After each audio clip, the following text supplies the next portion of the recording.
Hello friend. Season 4. The Mystical American Patriot Society is transmitting to you from a high desert encampment on the frontier of our agrarian hoplite republic. This is a variety program for happy warriors who are getting some seriously bad vibes from the deranged post-Christian technocracy.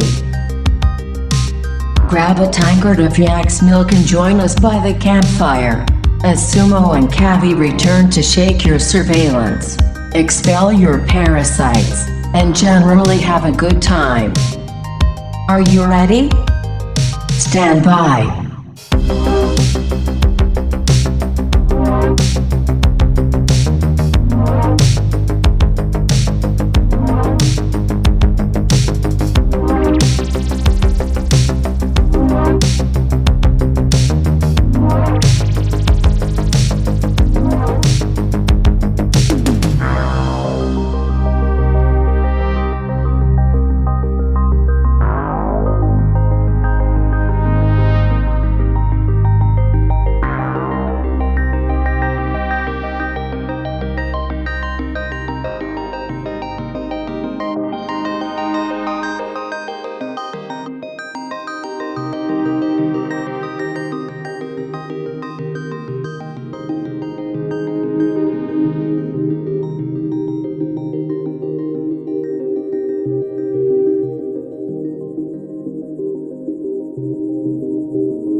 Mystical American Patriot Society, now available in 3 dimensions.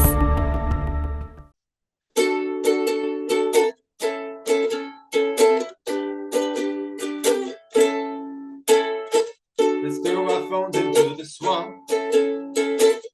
Don't need social media when we're up to no good.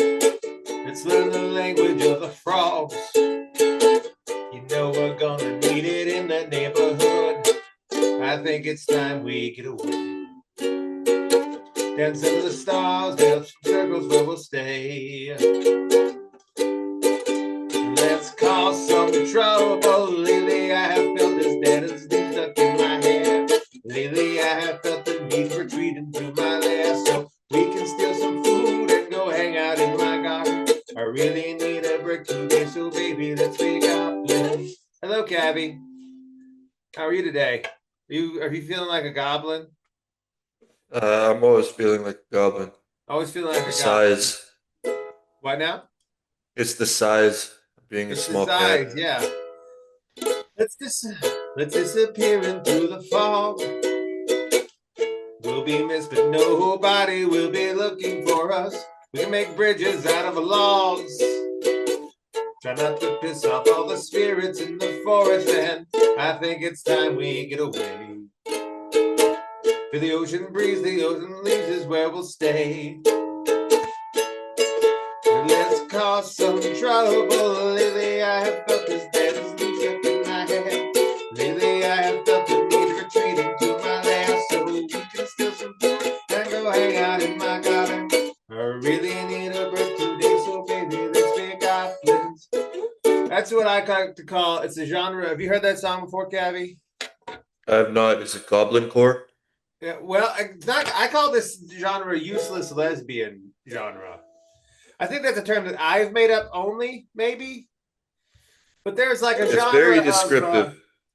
There's a genre of music by people in the sphere of the all-encompassed sphere of what is lesbian and lesbian adjacent, who just sing songs about how they always need a break. They need a break. They need to be somewhere else. That nothing's working. There's a lot of songs like that out there. Lesbians, for some reason, there's a lot not working for them. If you listen to their music, anyway. You are like the smoothest skipping a rock beside a stream. You're worth all of my shinies. You are everything to me. Wanna hoard your love and escape into the woods. We'll eat roots and mushrooms just like real goblins should. You see, that's always, it's always like, well, nothing's working here. Let's go to the woods. Nothing's working here. Let's go to there. It's always about, I don't have money. Nothing works. I don't know. That's just how a lot of lesbian music is. Sounds kind of trad. It is kind of trad, really. It is. There's a lot of thematically. There's a lot of overlap with country music, where also nothing works and everything's always broken. But today we have a lot of things to talk about. I think I've solved one of the great problems of the world today. Of course, we do that every week here, every show, I feel like. But we are currently we are solving a great and tremendous mystery. Today, I have a lovely presentation for you all, and today we're going to talk about solving the left-right, solving J.R.R. Tolkien's paradox. Solving J.R.R. Tolkien's paradox is what we're going to talk about today.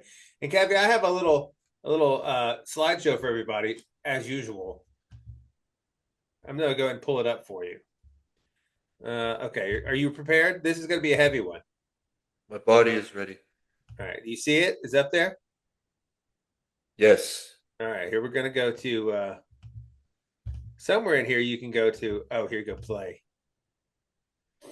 Okay, so I'm here, Kavi's here, you're here, we're all here together. I've got my boots on.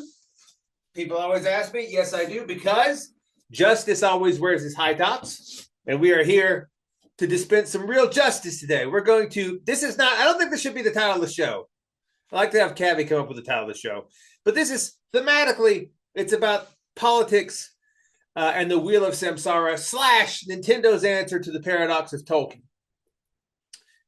Because Tolkien, I've brought this up before on the show, and I don't think people appreciated it, how profound it is. So I'm going to tell you again. The titular character of The Lord of the Rings is the devil. And that tells you a whole lot about people's worldview and how things work. Because, Kavi, if I were to ask you, well, I'll get into this in a minute. Kavi, if I were to ask you something here, there's the Hobbit, right? There's the Hobbit. And there's the Lord of the Rings. What comes after the Lord of the Rings? What comes after the Lord of the Rings? Listener, you can answer at home too. Everything just comes before those. I know, but what should come after it? What if he was going to write a sequel, and he did? Bum bum bum. You didn't know that, did you, listener? What is Tolkien's sequel to The Lord of the Rings? What would it be about? I don't know. I have all of him looking at his books on my shelf. I do not see a sequel. I know. This was an unpublished sequel that didn't get finished. What? And didn't get very far. But he did start one. And what would it be about? What would it be about? What do you think it would be about, listener? What do you think it would be about? Because why can't anybody ever win? Why are we just doing this round and round thing here? And why does Nintendo specifically, of all the mass media that's been made in the past century or two, have the answer to J.R.R. Tolkien's problem? And what should have been his sequel? And why he couldn't finish it? He started it and he said, well, his children asked him about it, and one of his friends asked him about it. He said, I started it, but it would have just been a cheap thriller. Because,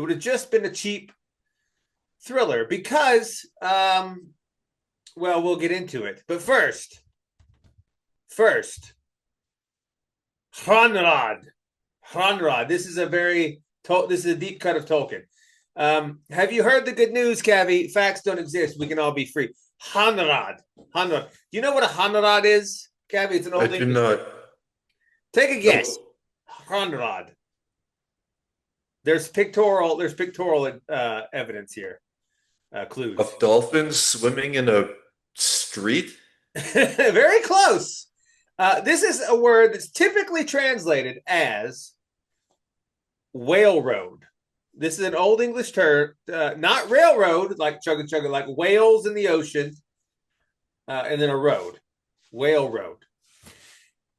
And if you pick up any translation of Beowulf, it will have the word whale road in it. Now, of course, that raises problems, and it did for Tolkien as well, because whales don't make roads, and why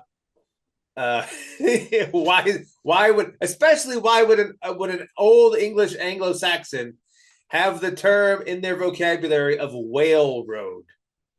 Right? It doesn't make a lot of sense for there to be. But if you pick up any translation of Beowulf aside from J.R.R. Tolkien's, it will translate this word as whale road, and this is how you get to. This is a great clue into the depths of epistemology. So, and I guess that's sort of the project of the show, really long term, is how do you know anything in a world where there are no facts, where what we claim to be facts are constantly changing, and where, certain medications that allegedly gave you immunity now suddenly don't do anything and maybe give you a heart attack, and where history is always being rewritten, and where words are constantly being redefined. How do you have any semblance of a solid core to stand on? Any semblance of knowledge? And Tolkien gave us proof here of how it is impossible with Hrunrod, because, like I said, if you get an old English dictionary, it will translate Hrunrod as whale road. Every single commentator ever, and yet Tolkien definitively proved, I think in the 40s or 50s, maybe earlier than that this was an incorrect translation and actually nonsensical. He gave a very detailed explanation. He published his results to everyone, and everyone ignored it and continued doing the thing that they did anyway. Everyone ignored. And so think about that. There is we have an exact example of a bad mistranslation of a word from the past that you can show is incorrect with every ounce of knowledge available, every ounce of reasoning available, and yet it will persist as if it never happened. How many other things has that happened with? How many other ancient translations of anything has that happened with? Do we have any idea actually what Plato was saying? Really, when you get down to it, do we have any idea really honestly what the Egyptians were saying in their hieroglyphics? Not really. And people pretend we do, but I'm going to show you that we don't. Yes, Kavi, hello. So is that word it means something else and everybody called it railroad and it's just like completely incorrect? Or is railroad just like something that made sense to them back then, like some random meme would make sense to people today? So this is a little complicated. This is technically, Hrunrod is what is called a kinning, which is a part of speech that really only exists in Old English and some other old languages. We don't really use it anymore, and it's kind of like a compound word, but not fully. It's like a poetic compound word, okay? It's very hard to explain because we don't really have them in the modern day anymore. But this was considered the most, this whale road is what most people settled on for, like, well, this is what they would have been trying to say, basically. And Tolkien's point was like, well, first of all, whales don't have roads. And secondly, they don't travel on roads. And third, the name conjures up the idea of a railroad because it sounds so similar. And so in every single way, technical meaning, poetic meaning, evocative meaning, it is wrong, right? And like I said, I suppose the project of this show has been like, hey, how do you have a factless epistemology? Because I think we've all seen over the years that facts don't mean anything, and they change with the wind. Facts are really just opinions that a lot of people hold at the same time, and that can change very, very rapidly. We've all watched that happen numerous times over just one decade. I mean, like, the consensus opinion just, and this is the fact, and now the polar opposite's the fact, back and forth. And then you have to say, it's very tempting to say, oh, well, that's just a product of our crazy time. But that's not true. It's actually a product of all time, everywhere, forever. For example, if you look into the icon debate of Eastern Orthodoxy, it is very clear, and again, I'm not against you having them, but it's very clear that most of it has been rewritten and falsified and flipped upside down. And that most of the early prior to a couple of councils, they were very against it. And then there's like, oh no, we always were for it, always. And it's very, very clear that this has always happened. A lot of theology was done by people who believed the pseudo-Dionysius was actually Dionysius, one of Paul's converts. This guy wrote under the name of Dionysius. Now we don't think he was, but a lot of people took it as like, oh, well, this is like secondhand from Paul, so it must be real. Even like Thomas Aquinas and stuff. Like, everyone all down the line has been getting bad information and acting on it as if it were true. And so really we have this tower of epistemological knowledge that the more you go down, the less blocks are there. It's like a Jenga tower, and there's maybe one now. It's very swayy. You know, you can't retreat to the past, actually. Because the moment you do, and you really take that seriously, because I did that, I thought, oh, well, we'll just go back to a time when people did know what they were talking about. But then if you examine them, they're like, oh, well, they're having the same problem. This has always been true. Right. And so here's the thing with Railroad. I have a picture of two dictionaries, Anglo-Saxon dictionaries here, Bosworth Toller's and Clark Hall's Anglo-Saxon dictionary, and they both do Hronrod as the whale road, comma, the sea, or the whale road, Wales road, whatever. And this is what I talk about a kenning. Kenning is a figure of speech, figuratively phrased compound term that he used in place of a single noun. For instance, the Old English kenning Wales road, it's in Wikipedia, means sea. It does not mean that at all. It's actually, every single expert in the world is going to tell you something straight-facedly that is not true about the simplest of things. And so if you have the simplest of things wrong in this area, which we can only prove this because of what we have, a very happenstance passage from Old English that tells us this isn't what it means. But it could be true for basically all of it, and we don't have any idea what they're saying. we really don't have any idea of anything, really. And this is a message that makes people very off-putting, because what are you going to do? You know, you just end up becoming, you feel like, well, I should just be a useless lesbian in the woods, like a goblin, because there's nowhere to go, right? And that's what we've been trying to solve on the show, is how do you do that. This is Tolkien. It's a little lengthy, but I'm going to read it for you. It's a little lengthy. This is Tolkien's description of whale road and why it was wrong. He said it's quite incorrect to translate it, as it is all too frequently translated whale road. It is incorrect stylistically, since compounds of this sort sound in themselves clumsy or bizarre in modern English, even when their components are correctly selected. In this particular instance, the unfortunate sound association with railroad increases the ineptitude. But it is also incorrect in fact. Rod is the ancestor of our modern word road, but it does not mean road. Etymology is not a safe guide to sense. Rod is the noun of the action to radan, or ride, and means riding. It does not mean the actual track, still less the hard paved, permanent, or more or less straight tracks we associate with the word road. Hron is a word particular to Old English. It means some kind of quote unquote whale that is of the family of fish-like mammals. What precisely is not known, but it was something of the porpoise or dolphin kind, probably, at any rate, less than a real whale. There is a statement in Old English that a heron was about 7 times the size of a seal, and a whale about 7 times the size of heron. Therefore, the word means dolphins riding, i.e., the watery fields where you can see dolphins playing or seeming to gallop like riders on the plains.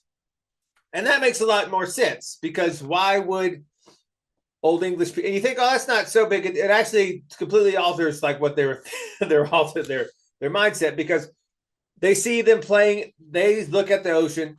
These Old English people, they see some dolphins occasionally, and they're jumping around like horses. And they're like, oh, right, this is like galloping horses on the field.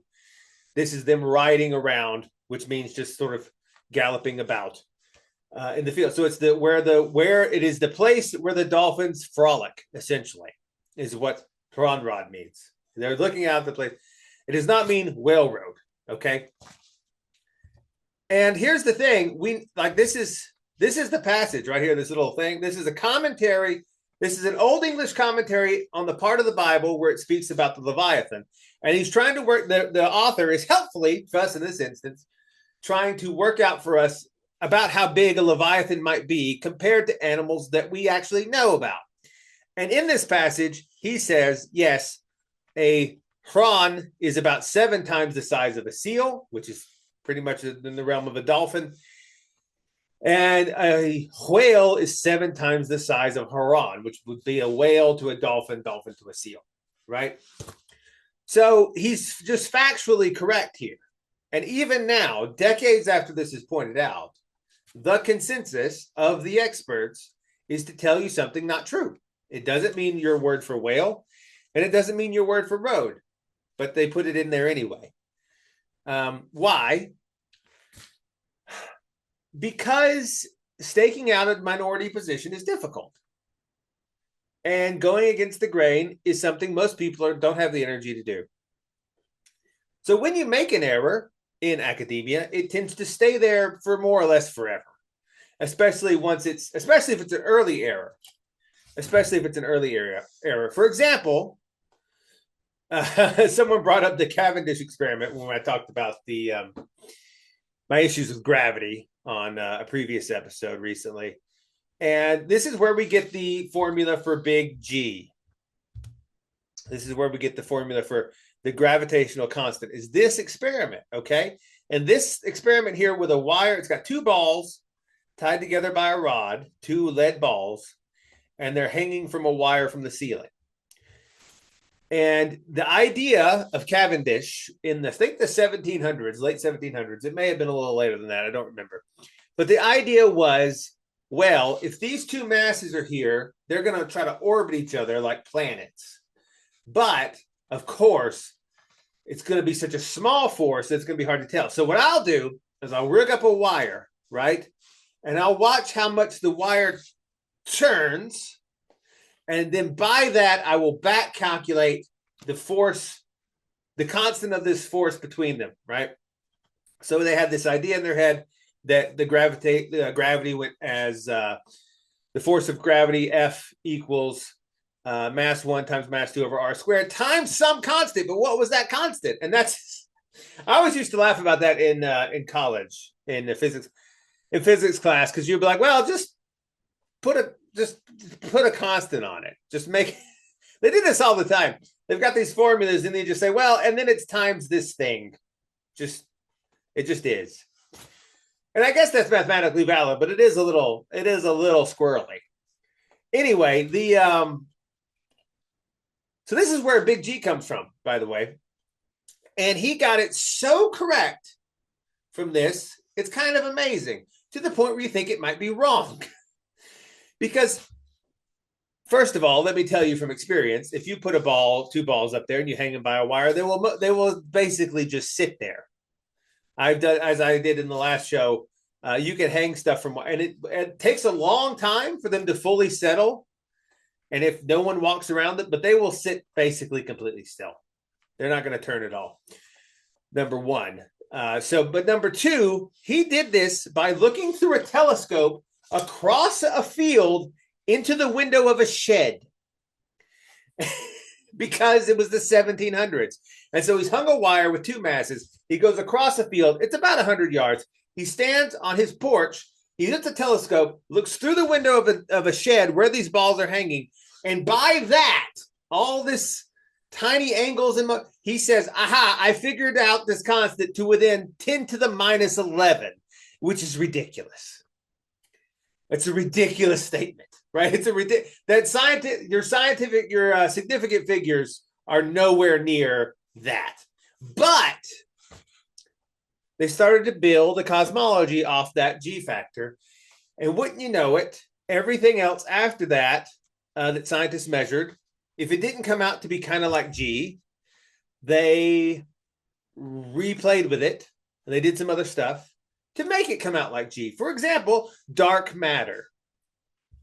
So when they look out with their telescopes at the rotating galaxies, allegedly, they say, well, if it was spinning this quickly, it should be all thrown out, right? Because you're spinning around like you put on a record player. If you set something on it, it'll get thrown out by the centripetal force or centrifugal. It doesn't matter. One of the two. It'll be thrown out. And, well, it's not happening. So, therefore, there must be way more matter that we're not wrong, right? The fact that what we'd expect is what it means is that 99% of the universe is invisible. See, it means it's dark matter. We just take 99% of the universe, we invent it, we throw it into the galaxy, and they say, now we have enough gravity to hold it together because G's doesn't work. Yes, Kavi. There's a meme I like where it's like doing math like a physicist, and it's like your equations aren't adding up, and then they have 1 + 1 = 3, and they're like, well, just invent a hypothetical dark number. So it's like 1 + 1 + a dark 1 = 3. Exactly. There you go. And so maybe the reason, which I spoke about last time, that boats aren't pulled towards islands is because G is much less than that. Or maybe it's a nonsensical term. But whichever one, whatever it is, it doesn't work, actually. And to make it continue to work, to continue this foundation, which you built from a guy with a telescope looking at a wire, allegedly twisting microscopically through a shed from 100 yards away, who he got a precise number down to the 10 to the minus 11th digit from. If you remember, so he's saying, I measured this to the accuracy of 0.00000000006. It's crazy, right? That's a ridiculous claim to say I measured it that accurately with that method. And today, if you try and do the Cavendish experiment, it doesn't work. They have lasers and stuff, and what they do is they fiddle with it, and then eventually they're like, oh yeah, see, but it doesn't actually do anything. And every time they're like, well, the setup is very hard because it's very difficult to do. You have to, yeah, I know it's difficult to do. It's difficult to do with lasers. It was impossible to do with a telescope in a shed, right? Because actually, if the wire moves at all, it's probably because of some wind or because you didn't let it completely settle. And if it is moving at all from gravity, it is the tiniest amount you could ever imagine. And it's not going to happen, right? But you started with that foundation, and then everyone feels like, well, we have to keep going. And now we've built this whole cosmology off this thing that is very questionable. But if you say that, people go, you're a conspiracy theorist. You know? And I just am like, well, maybe the reason the universe, we have to make up 99% of it is because that was wrong. Maybe that was wrong. You know, just a reminder, the unfortunate truth is that you really can't believe anything. I hate to say that, but Smokestack, rest in peace, back when he was alive, discovered this. He did some deep, one of the things he was really good at was doing source tracing and looking at sources, following them around. I think it was because, he had very, not ADHD, but more like 90 HD, like he was really hyper. And he had very tiny ears. He couldn't listen, he couldn't hear you. But anyway, he discovered that he discovered exactly these loops that I've put on the pictures here. There are two things that mostly happen if you trace sources in scientific and academic journals. Number one is there an academic loop where you have your published paper and you look at the cited source, you look at the cited source. You look at the cited source for that one, you look at the cited source for that one, you look at the cited source for that one, and eventually it cites back to where it started from. That happens quite a lot. It's just a circle. It's an epistemological circle. It's nothing more really than a convoluted way of saying X is X because X is X. Or you go publish an academic paper, you follow the cited source, and then you follow the cited source, and that one doesn't exist anymore. It's gone. No one knows what it is. It's allegedly it existed somewhere sometime, or it's just stated as fact with so this guy states it as a fact with no sources. And then the next guy cites him and he's like, well, that's my source. This guy that just made it up. And that's how it goes forever. Like people doing Thomistic theology are citing Thomas Aquinas, who's citing St. Gregory, who's citing Pseudo-Dionysius, who just made it up and lied about who he was. And that's everything forever. It's theology, it's the cosmos, it's history. That's why it's constantly rewritten, because none of it is there. And so, like I said, how do you have a factless epistemology? This is trying to solve postmodernism, basically, because the postmodernists realized this too, and they were correct. This is what I try to tell people: you can't beat postmodernism by denying that it's got points, because it does have points, right? Just like here, recently, have you seen the stuff for the new movie, The Odyssey by Christopher Nolan? Yes. The face that launched 1,000 quality learning centers. Yeah. So it's drawn some attention because they've cast some diverse actors, and people accuse it of all kinds of things. And this is the lady on the side here. This is Black woman. She's cast as Helen. Now, she's not an unattractive woman. I don't know that she's attracted enough to send 1,000 ships after, but who is, really? There are very few women worth starting a decades-long war over, probably. Just in the abstract. Maybe if it's one you care about specifically, sure. But just as abstract beauty, very few. And this is not a thing against you ladies. It's just very few people in general, men or women, are that beautiful. Is she the most beautiful woman Hollywood had available? Probably not. But she's not a bad-looking lady. I assume she's very nice. However, the text of the Odyssey does say, and this is the thing, I don't really care what you cast people as, but we can't lie. And everyone is lying, because they go, well, we don't know what Homer himself described his characters in detail in a lot of cases, and every single time it's basically the details of a white person. For example, he uses this exact phrase, white-armed Helen. He's describing the skin of her arms, the flesh of her arms, and he says they are white. And this lady's arms are not white. Again, I don't care, except that people try to pretend that somehow this is historical. They're like, the Greeks were everyone was always super diverse, and it's simply not true. Just like with Hamilton over here, they've got Hamilton, the Broadway play. Every single person on the American side is a person of color, quote unquote, and every single person on the British side is a white person, which is really silly and kind of the reverse. It's kind of a minstrel show in reverse, really. It actually is a minstrel show when you think about it. People are just constantly reinventing the same things and then realizing it later.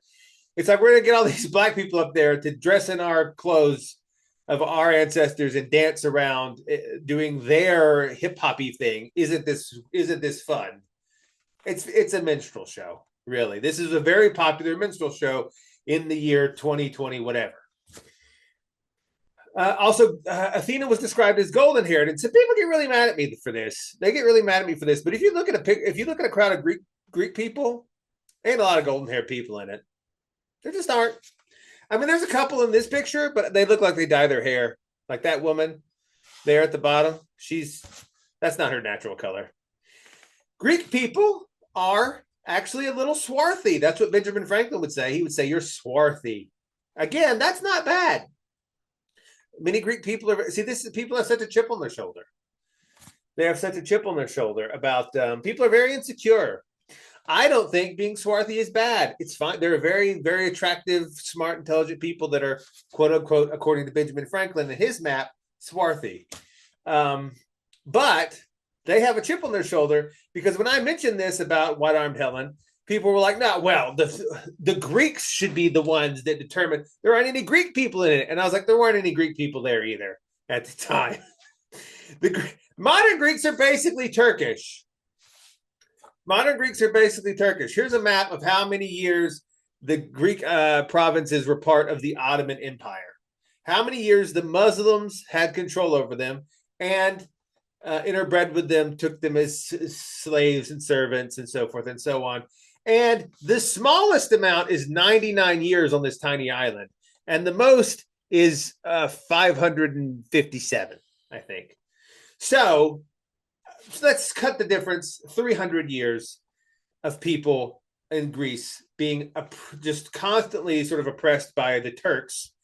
And then when you say, oh, well, you know, none of you have white arms, I mean, you have white arms, I guess, but none of you are golden haired or have blue eyes like you could reasonably interpret some of Homer's descriptions. Could be gray, could also be blue. The Greek word there is a little unclear. Not black, though. Not black. None of you really have those features, you know? And they go, well, no, we've done genetic analysis and we're 70 to 80% the same as the people back then. And you go, but what's the other 20, 30% though? It's, you know, Muslims, which is, again, is it bad? It's just, you're not the same people, but everyone is going my ancestor at everything all the time.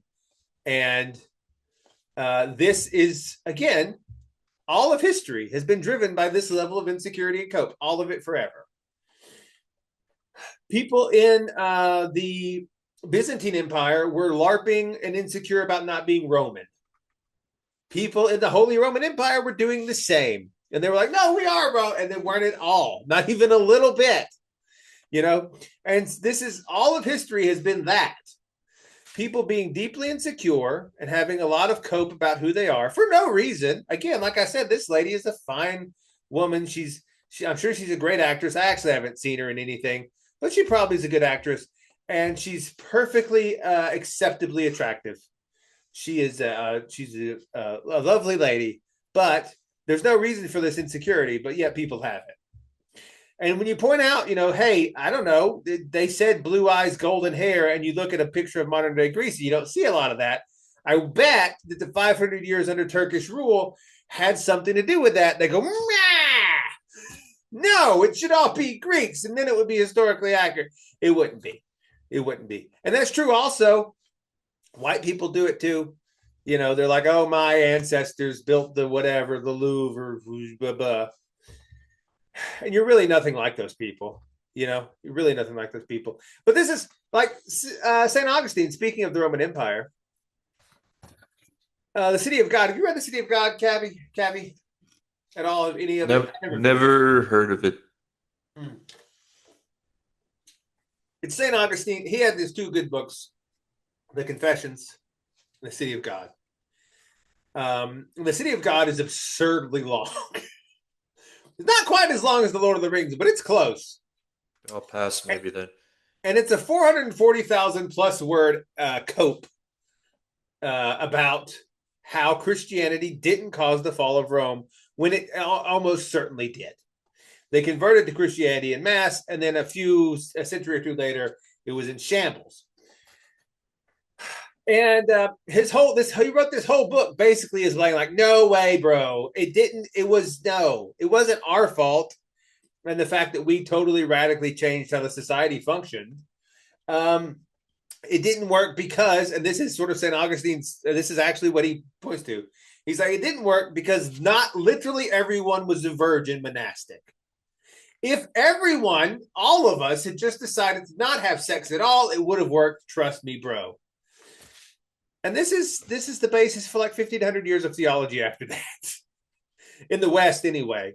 Catholicism and then Protestantism was St. Augustine. And he had some good ideas. He did. He had some good stuff in there, but also you think like, well, I don't know. Maybe it's not great to build your whole thing on cope. And like, and I don't, it's like because people wanted, it was very important to them, the same as these Greeks who are not golden haired or blue eyed, many of whom have questionably white arms. But this is just as important for them in the vestiges of the Roman Empire to claim legitimacy by saying, well, our church is Roman. See, we have this legitimacy going back, and that's how we're tied in with the state. And so we are those same people, even though we kind of destroyed it and they cope. Just like the T-Rex comes from the circus.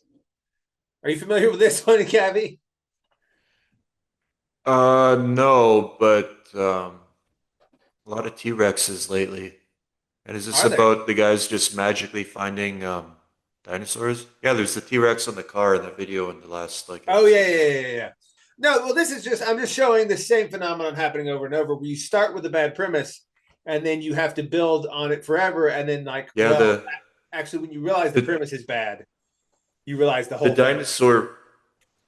Yeah, those dinosaur people just all of a sudden in the 1800s started finding dinosaurs everywhere, even though nobody had ever seen them before. Yeah, exactly. Conveniently. This guy, Barnum Brown was the Mr. Bones, and he discovered the first T-Rex. And Mr. Bones was named Barnum Brown because he was named after P.T. Barnum of the circus. Is that a coincidence, or is that the system trying to tell you something? Because they always have to tell you. I know which way I lean. I think it's significant that the guy that discovered the T-Rexes was named after a guy that got his start doing freak shows. And like, here's the bearded woman, come pay me money. And he's also pictured here wearing a fur coat in the middle of the desert with a pork pie hat.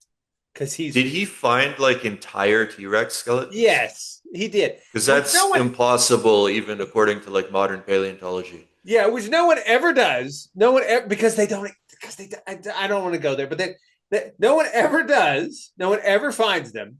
And you know what? He found like 8. Do you know how impossible it is to find one T-Rex remains, much less like 8? Because he found There's a dinosaur museum kind of near where I am that I went to a couple of years ago. And after touring that museum, I was like, yeah, dinosaurs are 100% fake. And they'll tell you, like, the modern paleontologists, they're like, oh, being a paleontologist is like being a detective because we basically find these giant fields of just random bones everywhere. And then we put them together like a puzzle. Yeah. Like the best complete dinosaur they have is like maybe like 70% complete. Yeah. And everything else is just random bones that they're like, well, I guess this looks like a hip bone, and I guess it connects to this thing, which might be a leg bone. And all of a sudden we have a dinosaur. And then they also have so many of these dinosaurs, they only find like 2 or 3 bones. And then they're like, here's what the whole thing looked like from just these couple of bones. And there's no way you could possibly know that. 100%. It's the same as looking through a wire through a telescope at a wire in a shed, or building 1,500 years of theology off a guy that thought literally everyone should be a virgin to bring about the eschaton, because otherwise Rome wouldn't have collapsed. It's but when you start when you build your pillars, you can build your towers tall. Time will knock them down. It's like the story of Babel over and over again. But Barnum Brown, P.T. Barnum's namesake, or named after P.T., he went out after some guy found a dinosaur, allegedly, and got money for displaying it, taking it on tour. He went out into the woods, he went out to the desert and said, I also found a dinosaur. Here's a complete T-Rex. And then when someone paid him money for it, he went out and found another one, and they did that like 7 times. Just went out and like, oh yeah, here's another one. Here you go, whole nother T-Rex. Conveniently after they paid him to do that. Yeah, it's just buggers belief, and no one is able to do that now. No one is able to do that now at all. Just like no one's able to really do the Cavendish experiment. No one's able to find black people bones in Greece. No one's able to do anything because it doesn't and or hey Anon, just 10 more shots, bro. Just 10 more shots and you'll be immune, I promise. Come on, bro. Believe me. I remember mocking this at the time, and it was wild. Because up until like 5 seconds before COVID, when you got a shot of a thing, and they said, well, you're immune to this strain. Now, there may be other strains of the whatever virus, flu or whatever.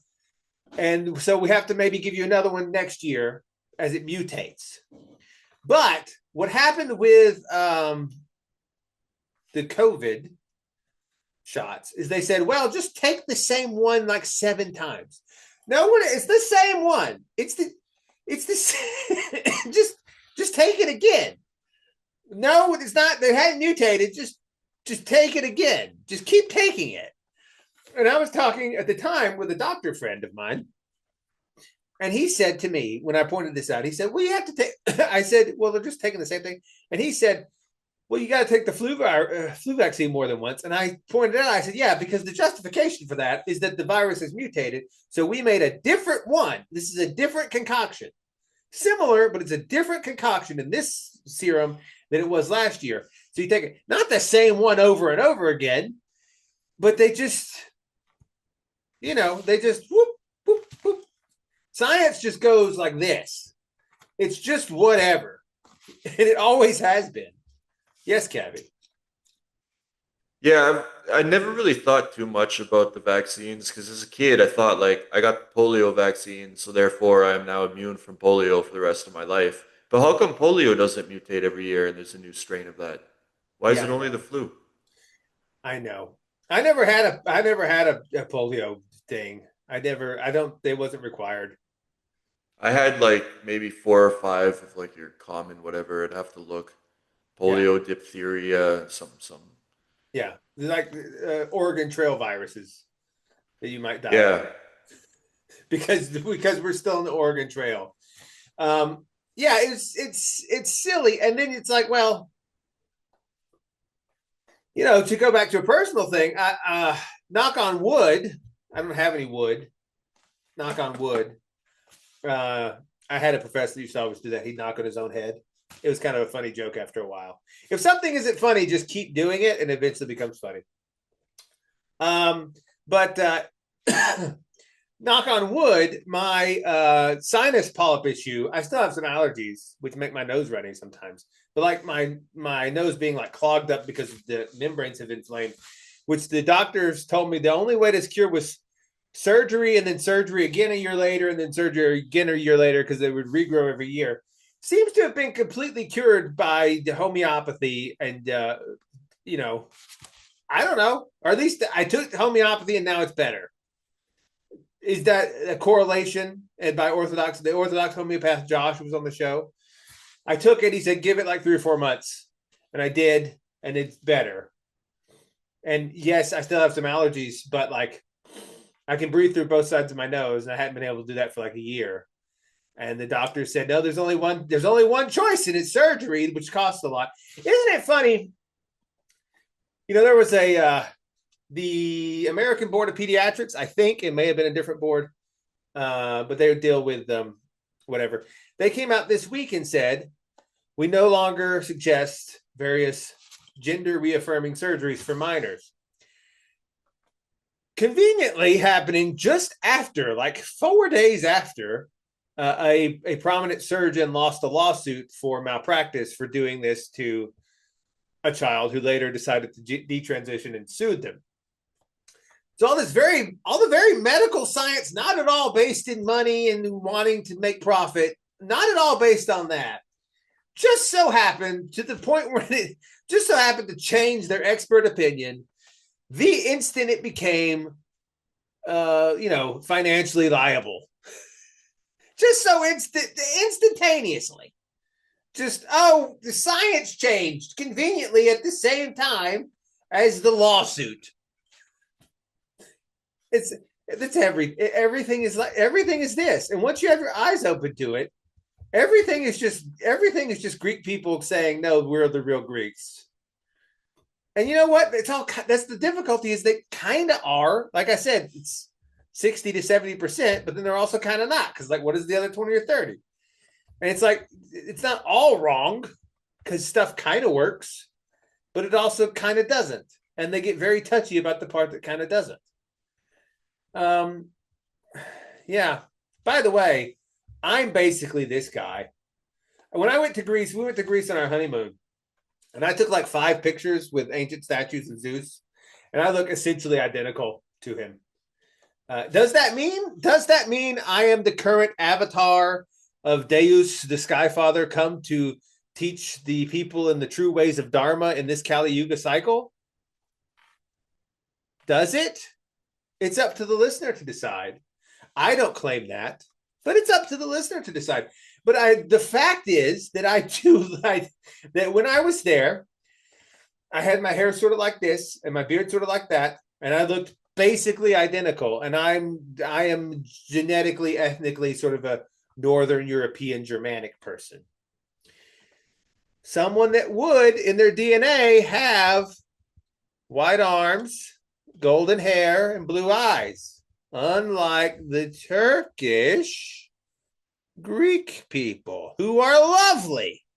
They are lovely. Again, I'm just saying that the physical descriptions Homer gives do not match, and you have to do a lot of cope to be like, and you know, I say the Greeks are lovely, and they are. But it was, in my experience, it is mostly for the Greeks in Greece that are lovely. Do you have a lot of Greek diaspora where you are, Kavi? In the Great Frozen North? I don't think I've ever really seen a Greek person here unless like it was a Greek restaurant. Yeah. That's another thing, by the way, food. If you actually dig into it, most ethnic food was invented by a hotel somewhere in like the early 1900s. Like, just as like most ethnic food is like an invention by and marketing. It's not really what they would have eaten day to day over there. It kind of like maybe one ingredient or two is, or the base, but the rest of it is just kind of manufactured, with the exception of Japanese food. They really do eat sushi over there and have for a long time, and to a lesser extent Chinese food. But you would know more about that. But the kind you get in America of any cuisine is almost not at all related to what they actually eat in those places, and was invented in a hotel. Or some like Old Irish cream. Have you seen Bailey's Old Irish cream? It's an alcoholic drink. Yep. That was invented in, I think, Worcestershire. One of those English places that itself sounds like a brand of sauce. And it was not selling well at all. And they just said, well, what if we rename it Old Irish Cream and pretend the marketing campaign will be like, this is like a Gaelic tradition. And then it sold like hotcakes because of the marketing. And now the Republic of Ireland has claimed it illegally as a heritage food and beverage of their people. And it was never at all. And that's everything. Of course. That's everything. That's everything forever. They're like, yes, that's just Greek people pretending they're Achilles all over again. It's everything forever, right? It's so ridiculous. But yeah. So most of this is everything, and so again, how do you have any knowledge? You know, Freud killed Sigmund Freud. He killed philosophy. He really did, because this is an exaggeration, because people always have thought, you know, like, you think that because X.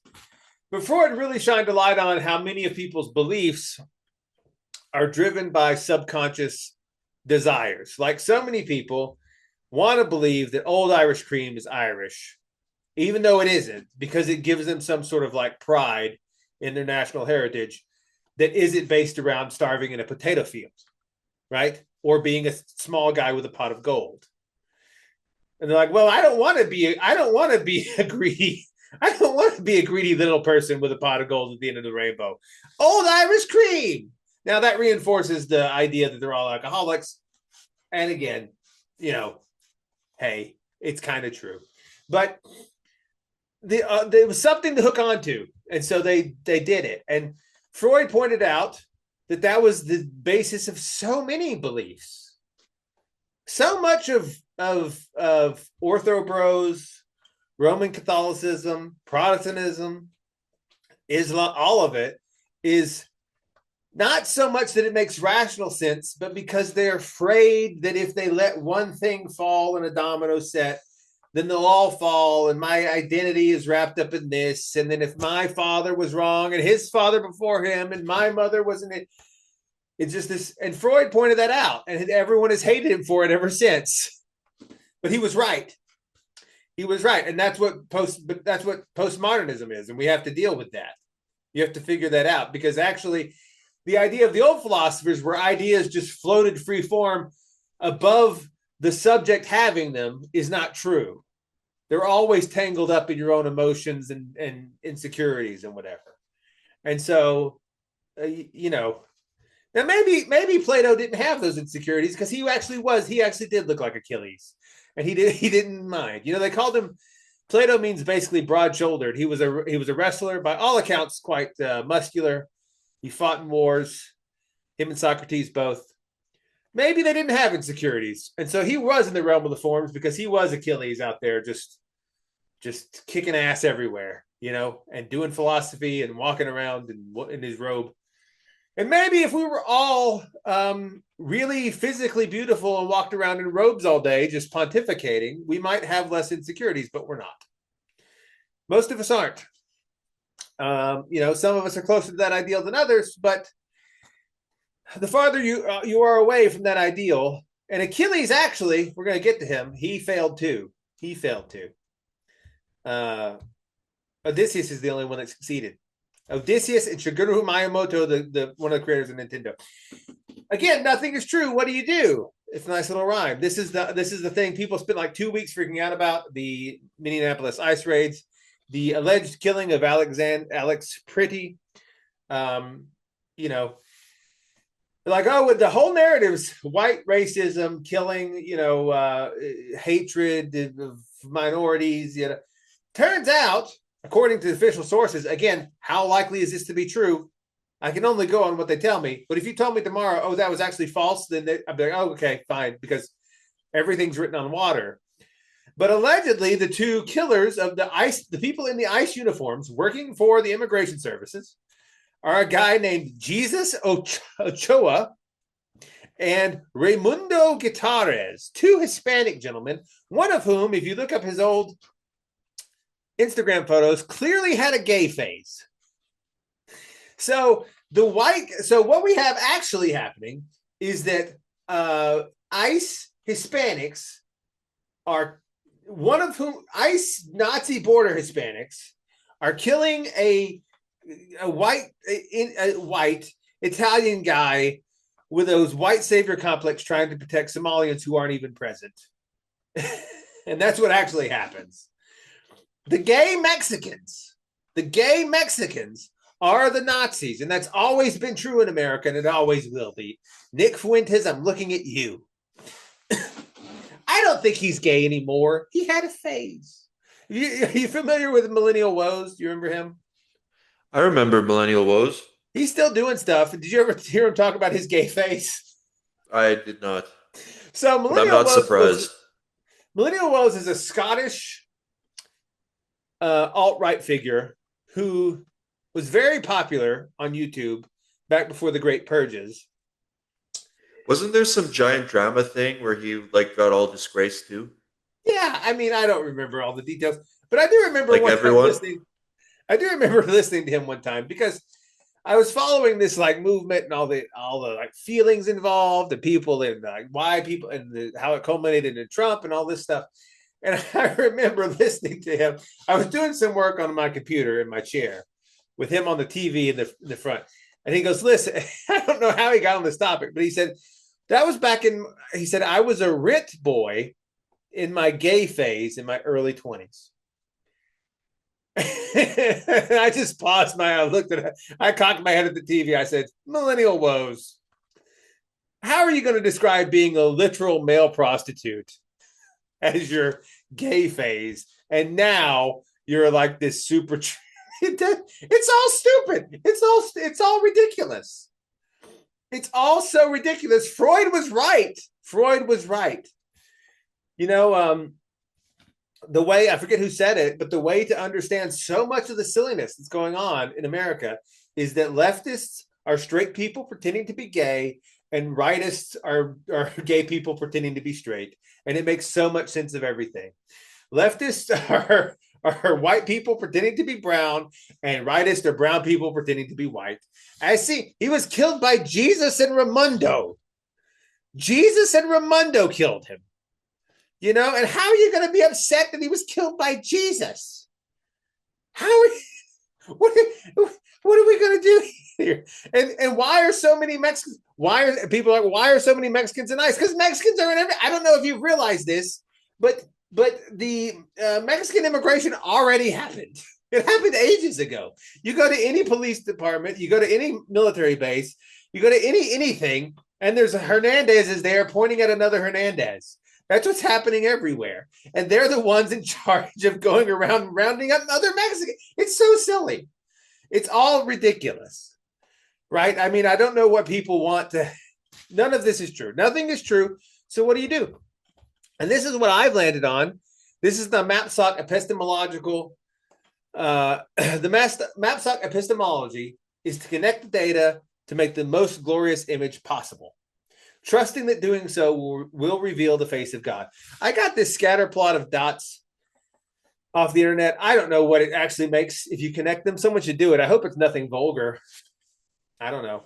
But my point is, there's an infinite number of quote unquote facts. There's an infinite number of data points in the world. This is the postmodern problem. There's an infinite number of and you can connect those dots however you want, really. If you have just a scattering of dots, and you can connect them in any way that you want to. And various people are going to give you different numbering systems and saying, well, you should connect them this way, or this way, or this way. You should connect them in a way that develops a picture of white tratriarchy. You should connect them in a way that develops a picture that Jews are running everything. You should connect them in a way that makes it seem like trads are right, and there's been no pope since 1967. Any way you want. There's someone handing you some numbers and saying, well, this is the way you connect them. But if you are honest and you try not to cope, you try not to be like, no, I am golden haired, and you're the Turkish guy pretending to be a Greek person, pretending to be Achilles.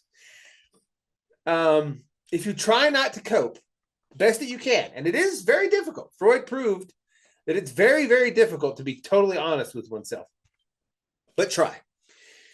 If you do that, and you try to leave no dots out, because what every system does pretty much is they make a pretty good picture, but they don't use all the dots. For example, the red pill guys will point at all the problems with women, and they'll say, well, look at them over here on OnlyFans being whores and how they cheat and divorce. And they ignore all the dots of all the women that are virtuous and that don't do those things and that are faithful wives and mothers and that take care of their husbands for years when they're sick and all of these things, right? They ignore those dots because they don't fit in the picture they're trying to draw. And or the same with the patriarchy and how all the good things that they don't. You got to take all the dots, right? You can't start drawing the dots and say, well, but we've got love and like spiritual experiences in here. We can't just cordon that off and pretend it's like a materialist malfunctioning neurons. Let's just erase those dots. You can't do that. Try not to cope. Try to use all the dots and connect them. And you may have to erase. You may go a little bit and say, this isn't working, and go back and try again. Connect them in what is the most glorious image possible that you can imagine. I think that doing that will reveal the face of God. That is my epistemological answer to the problem of postmodernism. Yes, you can connect the dots in any way you want. The leap of faith is to connect it in such a way that makes using all the dots that you can and trying to be as honest as possible in the most glorious way I think that gets you towards what is actually, I think that's the most, I think that is what's true, right? I think that's what's true is. So that's why you should be careful, because if you're trying to do it in such a way that is like, is what you're aiming to draw here? Like if what you're aiming to draw is a world in which all men are terrible rapists, or all women are gold digging whores, or all Catholics are going to hell, or all whatever it is, or all Jews are out to get you, all Greeks are actually Athena, or whatever, all black people, whatever it is, you could, if that's not the most pretty picture possible, start over. Yes, Kavi. I saw you poke in. Oh, I was just rubbing my hands because you mentioned the Jews. Yeah, see that's another way. You do that every time, and it's growing on me. Yeah, it's an easy sort of visual gag movement I can do with the puppet. Yeah. Yeah, so you can draw it how bad would it be if this picture you connected, it's actually the smiling merchant? I might have to take some time and connect this later. Yeah, see what it is. I don't know what it is. If it's something bad, I didn't intend it to be. I don't know what this is. I should have checked beforehand. I don't know what it is. I'm going to work on this now. I'll report back to you in a minute. Okay. It's a lot of dots. I mean, there's like 300 something dots. I don't know. I didn't know what it was. Okay. I don't think it's a swastika. There's too many dots to be, but we'll see. Okay, but how can you do that? How can you draw the most glorious image unless you stop coping? And then, so Sumo, tell me how to stop coping. Well, I'm glad you asked, dear listener, dear viewer. I'm glad you asked how to stop coping. We get back to our original image. Oh, I was outside in the cold today, and my lungs are just like frozen. Not really my lungs, but my larynx. Cold air. How cold is it where you are? It wasn't that cold, but it was below freezing, but there was also moist. And it was, I got a lot of water into my larynx that then froze. It usually doesn't hurt to breathe until you get down below like -30. It didn't hurt to breathe so much as I went inside and out many times, and the contrast has irritated my throat. You're not used to it. I'm not used to it. I'm not used to the cold as you are. I would need several weeks of acclimation to really be a true Canadian. But what comes after The Lord of the Rings? So we got The Hobbit. This began as like a children's book. It turned a little more serious, and then he wrote The Lord of the Rings. And he actually went back. This is an example of reconnecting the dots and erasing. In the original publication of The Hobbit, Gollum did not call it his precious. Tolkien actually republished the thing, and they kind of got rid of all the original publications because he didn't realize what the ring would be. It was just a magic ring. And then in The Lord of the Rings, he was like, "Oh, this is like the weapon of the devil. I should maybe make it matter a bit more to Gollum." So he goes back and makes it a more sinister thing. But what comes next? What would come after that? And what would come after that is a thing called the New Shadow. Also known, as I would say, but how can I go on living without my bestie, the devil? How can I go on living without my bestie, the devil? Because the New Shadow is a story he started writing as a sequel to The Lord of the Rings. He never finished it because, as he said, when he got into it, he said, "This is just going to be a cheap thriller. I don't want to do it." But what do you think it's about, The New Shadow? Just take a guess based on the title, where you think it might go. A new enemy, but they kind of like already did that with Saruman taking over the Shire after they did everything. Yeah. Well, so I would guess something similar. It is similar, and it's eerily reminiscent of what's happening today. And then it opens. It's only he only wrote like 6 pages, so there's not a lot to go on. But it opens with an old man and a younger, like early 20s man in Gondor, so Gondorians talking, and it's 100 years after the death of Aragorn.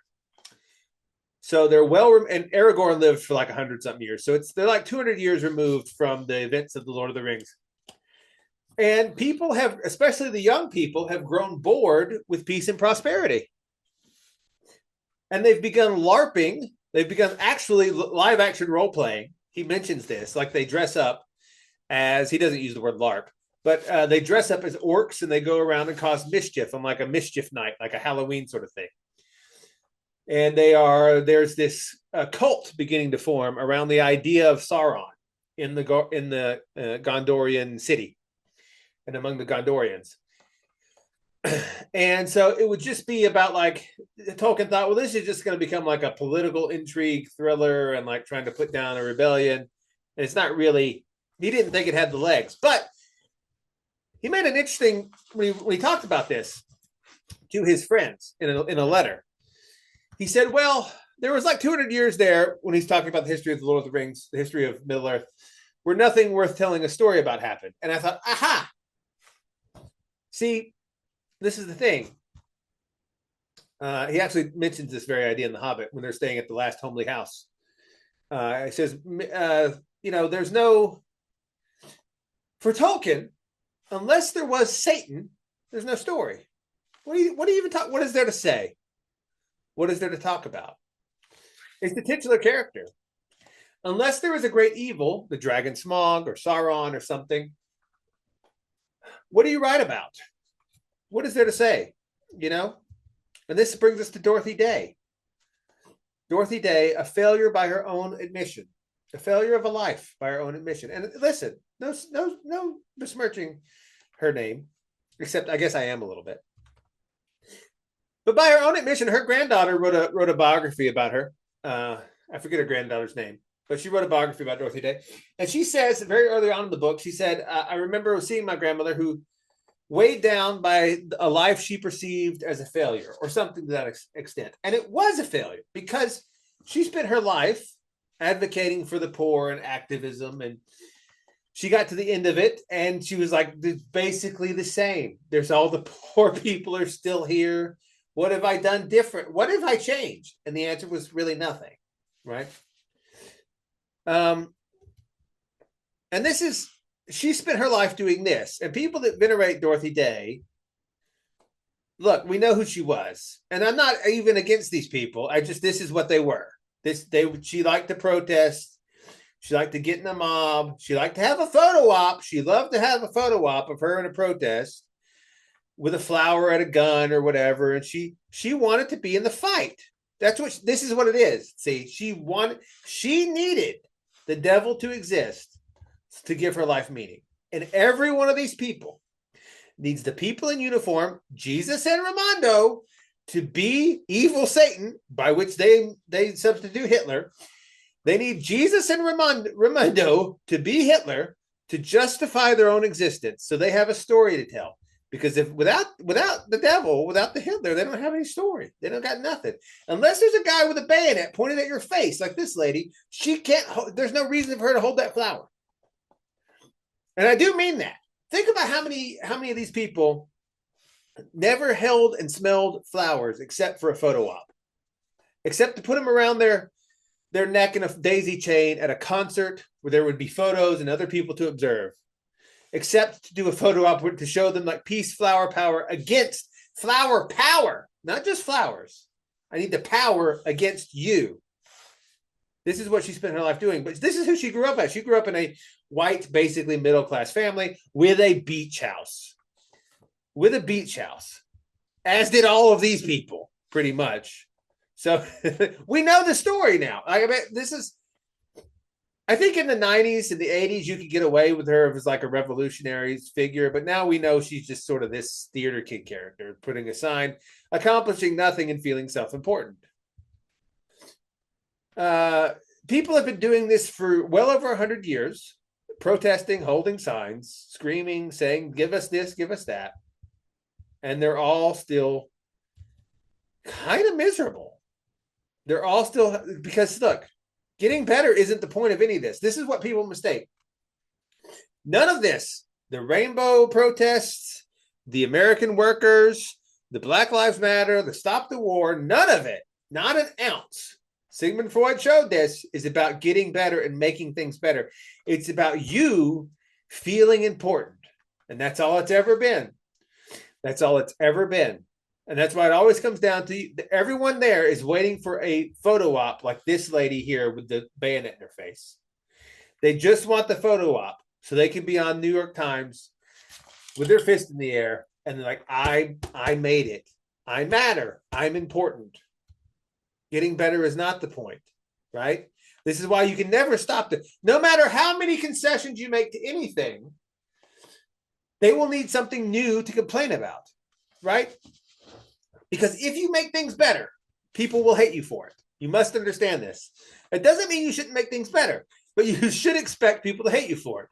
No good deed goes unpunished. Look, here's a guy. His name is Jesus, not the one in ice, the original. He fed the hungry, he healed the sick, and he gave money to the poor. And they said, "Yeah, let's kill that guy." I mean, it's crazy, but that's exactly what happened. Feed the hungry, heal the sick, preach mercy to everyone, raise the dead, give money to the poor, kill that guy. Because no one wants it to be better. No one actually wants it to be better. And you must understand that. This makes so much sense of everything. Because what they're trying to do is force them. They're trying to turn this scatterplot of data into a face of themselves.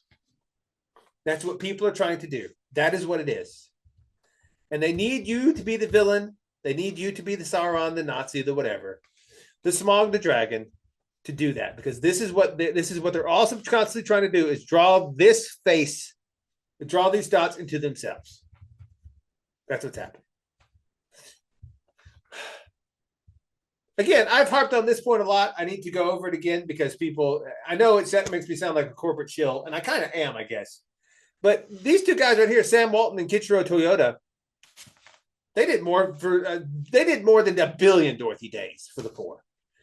Hub and Spoke Logistics and Just-in-Time Delivery did more to make food and clothes and medicine cheap for the poor than Dorothy Day did in 1,000 billion Dorothy days. But they're hated, right? Toyota, like the car company, we spell it in America with a T because Americans kept saying Yota with a T, and Japan was just like, they rolled with it and said, well, in America, make it a T. They rolled with it, but it's actually Yoda, like the Star Wars character, Toyota. And Sam Walton. I mean, they did so much, but yet this guy, Castro, he's beloved. Hated, beloved. Hated, beloved. But this is Cuba. It's a slum of nonsense. It's terrible. It's terrible. But you see, these people solve their problems, and this guy let them draw themselves into the picture. And that's what they want.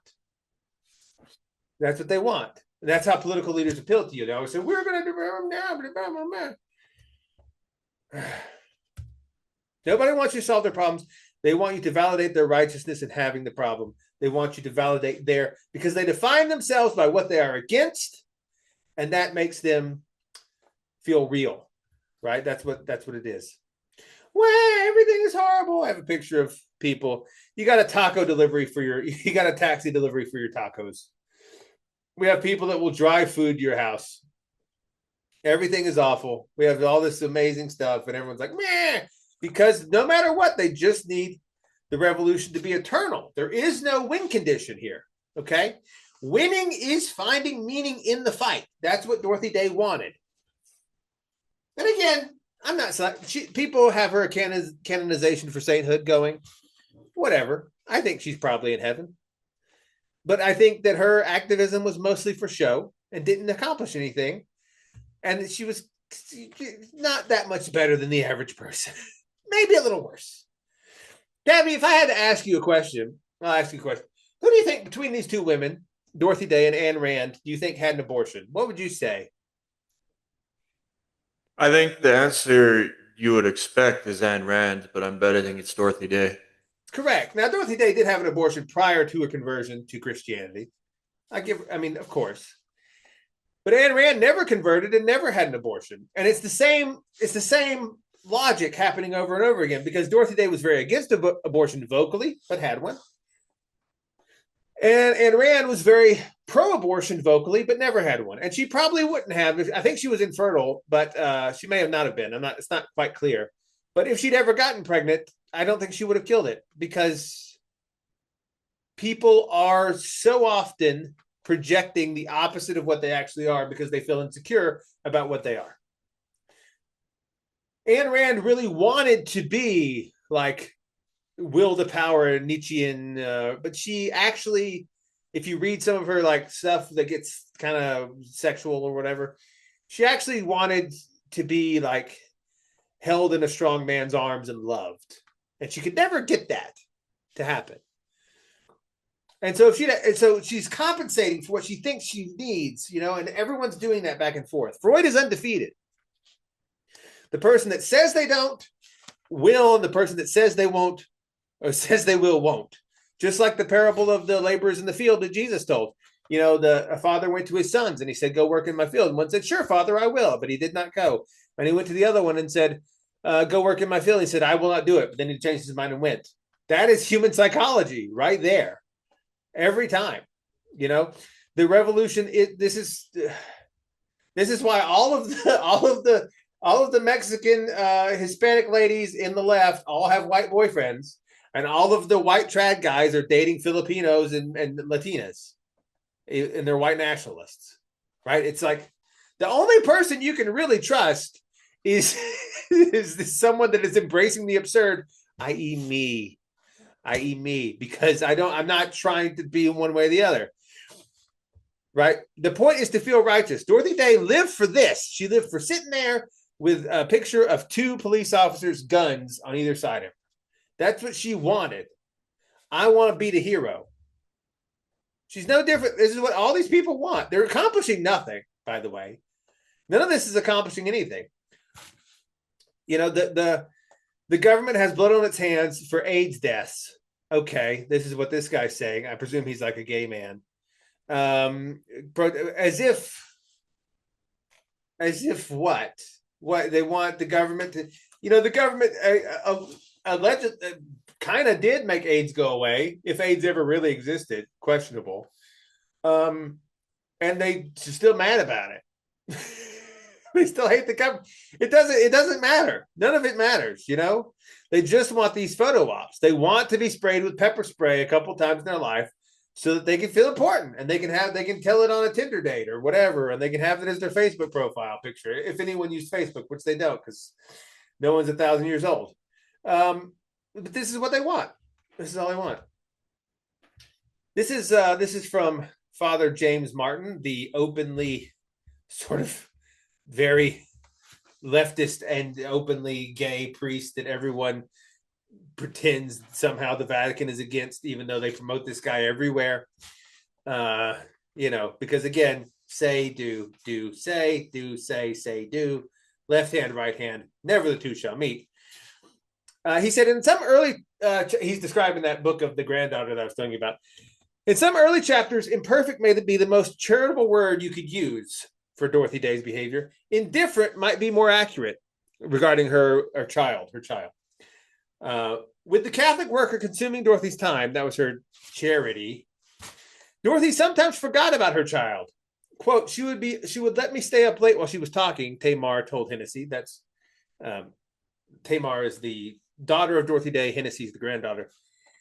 And I'd be forgotten while playing in the bath. Another word to describe her mothering skills with a small child, and even with her adult daughter, would be, and it is ironic to use this word in connection with Dorothy Day, quote unquote, poor. At one point, her daughter Tamar was struggling to eke out a living with her husband on a farm in West Virginia, and Dorothy wrote a letter castigating her daughter for her situation. So her own daughter became poor as an adult, and she could get no sympathy from Dorothy. None. She's just like, you got to lift yourself up by your bootstraps. Because it's this picture. The conservatives have their locus of self-interest in her, and they care less about the outer. And the liberals don't care anything about those close to them. They care everything about people far away. Dorothy Day's daughter grew up to leave the church, by the way. I don't know if that... I hope I'm not doing anything to harm her cause for canonization, because I think she probably is a saint and is in heaven. But I'm just saying, I know this woman. I know her kind. I know what she'd have been like. And also, she had two coats. The bitch had two coats, as I wrote here. She's famous for whether or not she actually said this. I couldn't find. This is attributed to her as actually Jesus said this, or John the Baptist. I think John the Baptist, but he said it in the Gospels. And she is allegedly have to gone around and quote this. Now, I didn't find where she actually did that, but this is what people attribute to her. If you have two coats, one of them belongs to the poor. And John the Baptist famously said, if you have two coats, sell one, give to the poor, and so forth and the other. But she's photographed it. She's going around saying this, and she's got at this basically the same time multiple different coats. Multiple coats. I don't know. Just, I know who you are, Dorothy Day. I know who you are, and I love you. You are fine, except that you're a bit of a hypocrite, and you didn't want to change things. I don't think, my opinion, you didn't want to change things. You wanted this photo op. And if you actually wanted to help the poor, you would have gotten a job and pay taxes. Much like Sam Walton and Toyota, they actually like helped the poor. Dorothy Day did not pay her taxes for her charity, and I say charity in quotes because she started the Catholic Worker, and what she did rather than work, as a job, and she got people to give her money to give to the poor people. And she used some of that money which isn't a fault. If you run a charity, this is how they work because they take full-time devotion. So you have to have some of the proceeds go to you to keep you alive and pay your bills.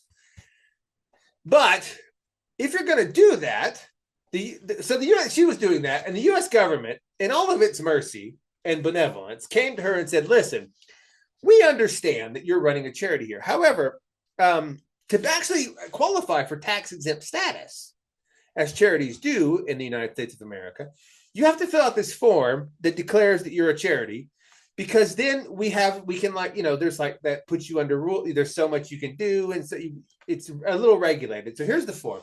And she said, screw your form. She just went, ape on them. She made it a whole thing. And, I'm sovereign citizen stuff. Love it. All the not paying, but for the reasoning matters. The rationale matters for why you're not doing it. And she didn't do it because she wanted to fight. She wanted it to be a thing. She wanted to be in the paper, and she got in the paper over this. She wanted to show the resistance. Right. At the same time, like all of her, the welfare, the tax, blah, blah, blah. She was like, well, because the U.S. government is violent and I'm a pacifist, I can't support it by paying my taxes, which is one, a misunderstanding totally of how taxes work and how things get paid. But two, is against the explicit instruction of Jesus, who said, look, Caesar unto Caesar and give the taxes. And the Roman Empire was not a nice kitten that you could stroke, and it wasn't having no problem. So to say the U.S. is uniquely bad, never, it doesn't wash. But three, if you're always like, hey, the government should, and to her credit, she was allegedly, she was described herself as an anarchist and thought government involvement should be minimal. However, if you're taking in US dollars, people are giving them to you in the name of a charity, right? And you want to be tax exempt, there is a form for that. And all you had to do was sign it, really. And she refused. And the IRS kept coming after her for hundreds of thousands of dollars in back taxes. And they never pressed it too hard because it was such a hot political issue. And despite the fact that the Catholic Church at the time told her to distance herself from them and stop using the word Catholic because she's running kind of a criminal organization. She was like, no, we'll protest if you do that. And all the while, her daughter is lying forgotten in the bathtub. Her daughter's forgotten in the bathtub. She just wants to fight. She just wants to fight. And I don't pay taxes for Jesus really washes. Yes, Kavi. I finished connecting the dots. What is it? What is it? Okay, so I sent it to you on Telegram. I can't really tell. It almost looks to me like it's some kind of spiky ghost with like a face in the middle. Okay, well, I don't know where my phone is, but I will look at it in a minute. Okay. I'm just glad it wasn't something horrible. Okay. Yeah, no, it looks like some kind of spiky ghost with kind of okay, like it's a spiky ghost. It's a spiky Yeah. ghost, everybody. Spiky ghost. It's good. Something a useless lesbian would draw. Spiky ghost. Okay, so but the same thing is on the right. Look, here's a crusader guy. The point is to feel righteous. The point is to fight. I want to be a hero. You have to. This is the yin yang of the right and left. They rely on each other. I need you to be a dirty commie so I can fight you, and I need you to be a Nazi so I can fight you. And we give each other meaning in this circle of samsara, going round and round and round and round and round. Quote from Blaise Pascal: all of humanity's problems stem from man's inability to sit quietly in a room alone. People need a fight. They need Sauron. What is the story without Sauron? This is where we get to esoteric Buddhism. See, I'm drawing in so many things. We're connecting East and West, left and right, Christianity, Buddhism, Rome and America, Greeks and people that are actually look like Greeks. So many things. And Nintendo. Because this was a question, actually, Nintendo asked itself. Because they have several franchises that revolve around heroes. Most notably, probably The Legend of Zelda and Link. And they've asked themselves this. And there was what happens to Link, the lovely little Japanese businessmen in Nintendo, working in their little factories in the 80s and 90s. In the early 2000s, they asked themselves this question for very little money. Actually, the amount of money those guys got for the world impact they've had in their product is surprisingly disproportionate. But with a work of passion, and they said, well, when Link finishes the game, when the game is over and you win, what does Link do? He's only trained as a warrior. He doesn't have any other skills. Is he just going to be a knight in the kingdom and go about in drink and debauchery? Like, what is he going to do? Or does he just keep fighting forever? You know, they did a mock-up of him as an old man.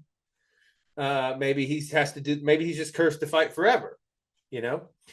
And they actually addressed this most clearly in one game specifically, which was Majora's Mask. Did you ever play Majora's Mask? I most definitely did. Are you a Legend of Zelda fan? Yep. Yeah, me too. It's one of the great games series. Majora's Mask is about this very question. It's a direct sequel to Ocarina of Time. Yes, Kavi. No, I'm just waiting here to cut in whenever. Oh, okay. Cut in whenever you feel. Majora's Mask is a direct sequel to what many people consider the greatest video game ever made, which is the Ocarina of Time. And it opens with Link having been cast out of the kingdom because Zelda realizes the princess he saved. This was the question: like, what happens to the warrior when the war is over? She realizes that he, being the one that can travel back and forth in time, is the greatest threat to the. Yes, he used that to stop like the Demon King, but now that skill that he has, is the threat to destabilization of the timeline again because there's time travel and stuff. So she says, you have to leave. I love you, but you must leave. You cannot be around. So she exiles him to the woods. And it opens with him riding forlornly through the woods alone on his horse. His horse gets startled. He falls off and he dies. Not really, but also, yes, really. And the rest of the game takes place in this alternative world that's kind of like very symbolic. Yes. There is a fan theory that yes, he actually did die, and the whole thing is like sort of an afterlife thing. Yeah, it kind of, and it is an afterlife heavily influenced by Buddhist principles because, as you know, Japan is Buddhist and Shinto together, and so it's heavily influenced by that. It's like, well, how do you get out of this wheel of fighting? How do you get out of the wheel of samsara? And the premise of the game, Nintendo's game, is that you are in this world where the moon is crashing down due to a curse, and it's going to destroy the earth. The moon has an evil face on it to make it more scary, and it will collide in 3 days, and you have to save the town in 3 days. However, you can reset the clock and travel back to the beginning of those 3 days, but if you haven't finished the game. But every time you do that, the whole world resets, and everything you did and everything you accomplished goes back to goes back to 0. Except for Link's internal, like his power-ups and stuff that he gets. Which is it's the Buddhist concept of rebirth, like things happen. And the only thing that matters is, the only thing that you carry with you is your karma. That's the only thing you carry with you. All the other stuff, it resets to 0. You're going around and around. But this internal change stays. And so it's a very Buddhist game. And actually, the Ocarina of Time has the prequel to this one has a sequence in it where Link has to fight his evil self. And in that it's in a room with an endless pond, basically. And in the center of that pond is a Bodhi tree, which is the tree which the Buddha was said to achieve enlightenment under. And then at the end of this game, when he finally defeats the demon in his own self, his own heart, he is transported to a world inside the moon, which has at the center of it, again, another Bodhi tree. And so this game is about, he confronts, all the quests he has to do is confronting various aspects of the worst tragedies that people could endure. And he has to make peace with all of them in a kind of metaphorical way. Like there's one where the girl on the ranch, she says she's being abducted by aliens. And if you show up at night when the aliens are supposed to arrive, you can fight them off. And they actually do come with like a UFO and everything, which is very weird for a Zelda game. But she talks about she can't tell her parents about it, and she hopes someone will sleep in her bed to guard her. But it's very clearly a thinly veiled like sexual abuse metaphor. And then there's like ones where people lose their children, and he has to help them like get peace with that. And so everything in this game is about like all the worst tragedies you can imagine. There were a bunch of little Japanese businessmen sitting down making a bulleted point of like, what are the worst things going to happen to you? Do. And then he has to go through and in a slightly metaphoricalized sense, deal with all those traumas and make peace with it. And he learns that by helping others solve their problems, he actually overcomes his desire to, his role gets changed from someone that's just a warrior to someone that solves people's problems, someone that pursues happiness rather than destruction. You don't need a devil. You don't need a devil for there to be happiness, right? And at the end, there's all these masks. And at the very end, if he does this properly, he gets the divine mask, which is kind of hinted at. So you put on these different masks and you change into these different creatures to help you through the game.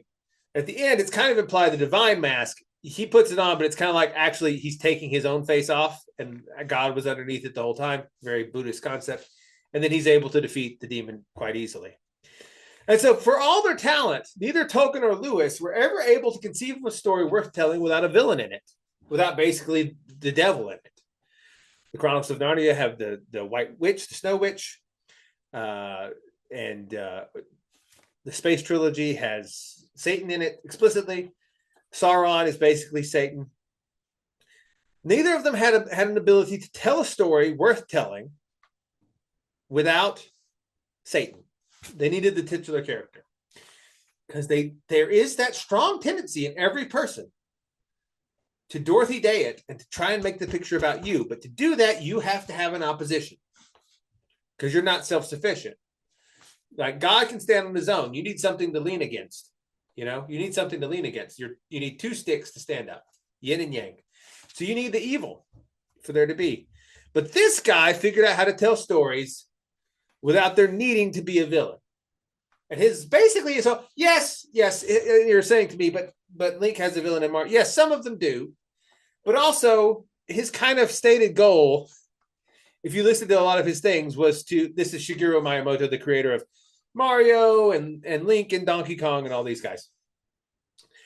He's still alive, by the way. He's still doing work. A very interesting man.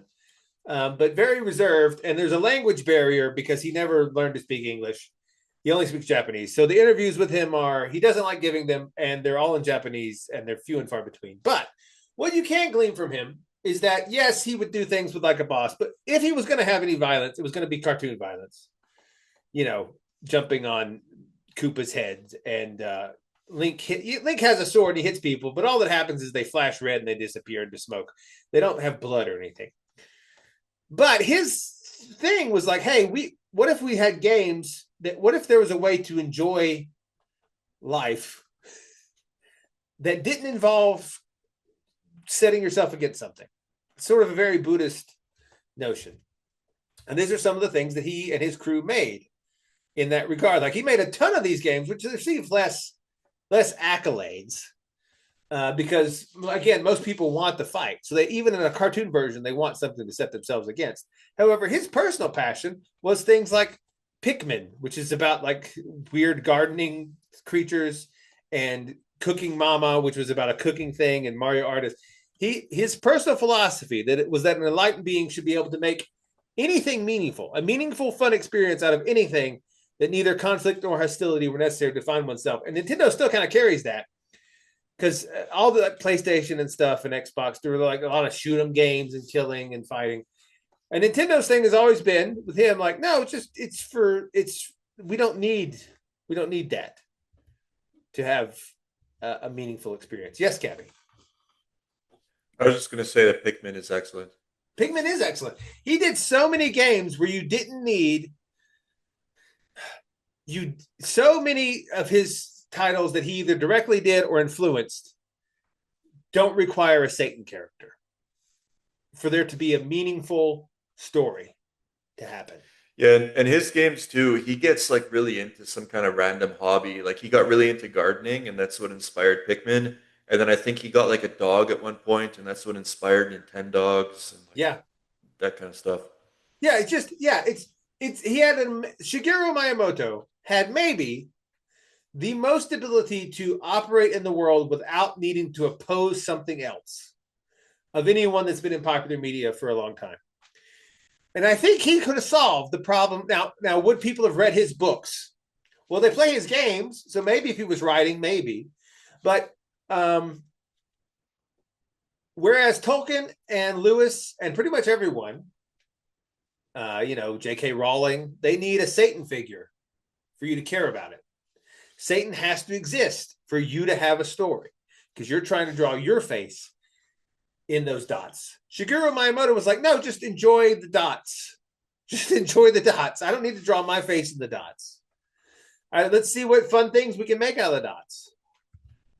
And this is why Odysseus wins, because he was his only desire.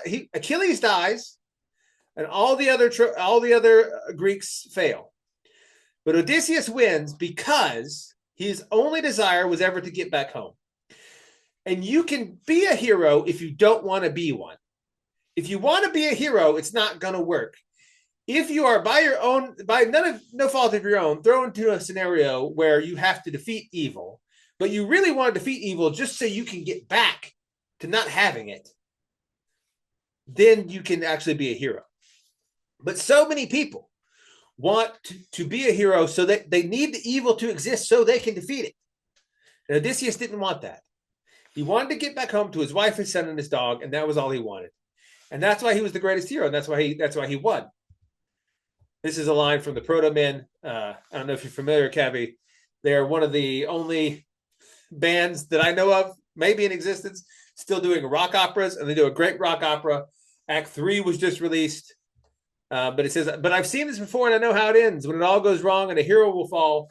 But if I stand a chance, it's because I'm no hero at all. And that's correct. If you stand a chance, you have to be like Odysseus. You're not wanting to be a hero. You want to be a normal guy. And if you want to be a normal person, so much of all this identity stuff is driven by, I need to be a special boy, or a special gal, or a special they, or a special Zier, or a special Xanafran. I need to be a special. I need to be a thing. It needs to be about me. And the only way you can actually be this is why all of it's framed in this language of resistance and revolution, because they need something to fight. They're the Dorothy Days of the world and the Trad-LARPing Crusaders. The only one that wins is Odysseus and Shigeru Miyamoto. And so what actually should come after the Lord of the Rings is Animal Crossing. That's what the sequel should have been. We defeated the evil, and now we are content to live in a paradise without problems. Except Animal Crossing is really boring. That's the thing. Except for a lot of people, it isn't. I never liked it. But a lot of people spend hours on Animal Crossing. I mean, so long. And maybe those people know something we don't, because it's a game where you just go around and you fiddle with plants and you collect things and you build little objects. And you pay off your giant debt. Yeah, that is the thing. That is the fun. There is like a usurous fox on that, a raccoon. I don't remember. Yeah, he's a raccoon. Yeah, but yeah, the sequel to because what would you do in the Garden of Eden if not something similar to that? And as long as you can't live in that world because you're like, oh, it's boring, I need to, then you're not gonna. See? Right? It's like T.S. Eliot said. I won't read this all for you, but at the end of all our exploring shall be to arrive where we started and know it for the first time. Because an Animal Crossing game, Shigeru Miyamoto, Nintendo was like, hey, what if we just were like in a garden area paradise and we were just there and that's the game? And you like do little stuff and you talk to your friends and you have a time. And like, what would you do in the Garden of Eden? Well, you're not going to be doing all this, right? But then there's a lot of people like, well, how can I exist if I can't wear my Freddie Mercury AIDS t-shirt and get hit with a baton? How can I exist if someone's not beating me with a baton? If I can't be an old grandma sitting in front of a riot shield, I don't want to live, right? Or, if I can't condemn other people to hell and act as righteous, because you're not going to get there. See, you're not going to get to the paradise because you don't want it. And that is the answer to the problem of evil. Why does evil exist? Because people want it to exist. They said, like, when you eat of this, you'll die. And they said, you know what? Death sounds pretty good. That's what they said. Right? And so what is God to do in that scenario? Except give the people what they want. You always get what you want. You always get what you want. That's the very scary thing. As Freud pointed out, do you know what you want? Be careful. Be careful. You only win if you want to get back home. And the real hero never wanted to be one, right? That's the secret. That's the Garden of Eden. To get back to the Garden of Eden, to get back to paradise, you need to be able, and ask yourself why you're not able to exist without the devil. This actually brings me to another thing. Like time, I think this is one of my more mystical positions. I think time only exists because you want things to change. God is eternal, right? Unchanging. Does that mean he's static? No, I don't think so. The ocean is also eternal. The ocean also operates in a rhythm. Rhythm is a kind of time. The waves come in.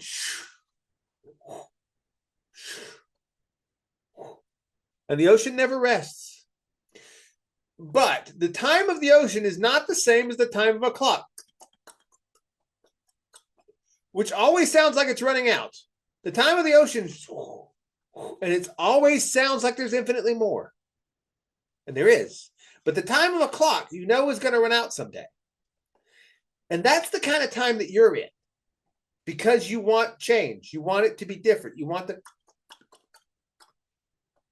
But when you don't want that anymore, and you really don't want that anymore, I think you begin to bleed into the ocean kind of time, which is the time of the eternal and the time of the everlasting joy where sorrows cease.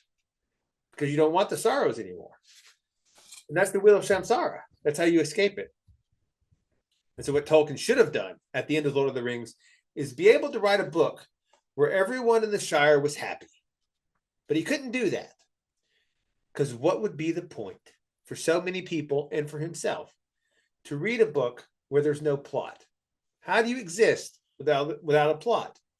Well, Shigeru Miyamoto said, well, you do it like Animal Crossing. You do it like Cooking Mama. You do it like Pikmin. You do it like, that's how you do it. And he's a very happy guy. And he doesn't need the devil. But Tolkien did need the devil. Just something to think about. Kavi, I don't know about you, but I don't know if we were very useless lesbians or not today.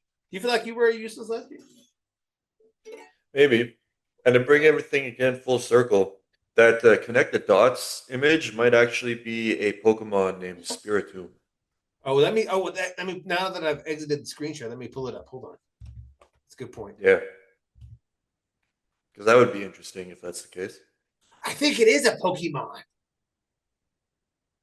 I think it is. It's hard to tell. Yeah, I put a picture of the actual Pokemon in the. How did you do that so thing. fast, by the way?